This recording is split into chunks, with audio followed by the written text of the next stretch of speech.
आप कुछ भी खाने पीने से जल और पहले, अन्न चाहे आप प्रकृति भोजन का करें, उपहार, फल खाएं या इसके प्रति नाश्ता करें आभार या कोई जताना चीज़ ही पिएं सच्ची प्रार्थना है। जिसमें पानी भी शामिल है, एक पल निकालकर उस चीज़ को देखें जिसे आप खाने पीने वाले हैं, और मन ही मन या जोर से जादुई शब्द धन्यवाद कहें।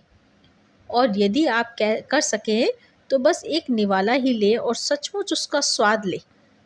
इससे न सिर्फ आपको आपका आनंद बढ़ेगा, बल्कि आपको कहीं अधिक कृतज्ञता महसूस होने में मदद मिलेगी।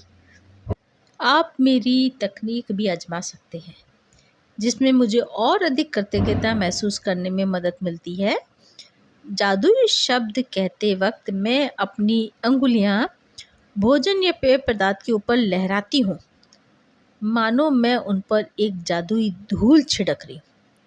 मैं कल्पना करती हूँ कि जादुई धूल को जिस भी चीज़ पर छिड़का जाए, वह उसे स्पर्श करके तत्काल शुद्ध कर देती है।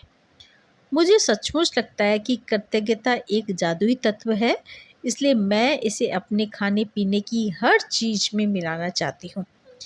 यदि आप इसे अधिक प्रभावी पाएँ, तो आप इस दृश्य की कल्पना कर सकते हैं कि आपके हाथों से जादुई धूल की एक डब्बी है और आप भोजन को खाने या पेय पदार्थ को पीने से पहले उस पर जादुई धूल छिड़क रहे हैं।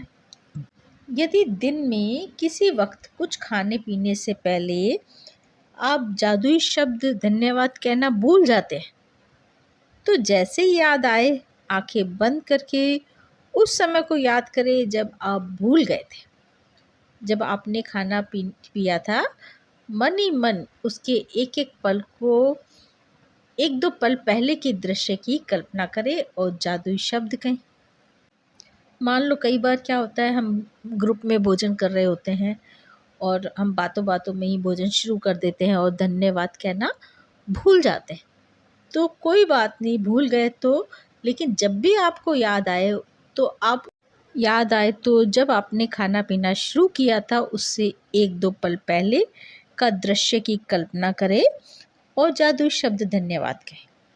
यदि आप दिन में कई बार भोजन और पेय पदार्थ के लिए कृतज्ञ होना भूल जाते हैं, तो इस अभ्यास को कल दोहराएं।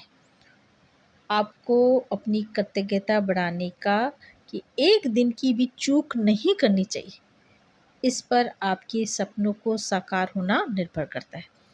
यानी विशेष तौर पर जब भी आप कुछ भी खाएं या पिए, तो जादुई शब्द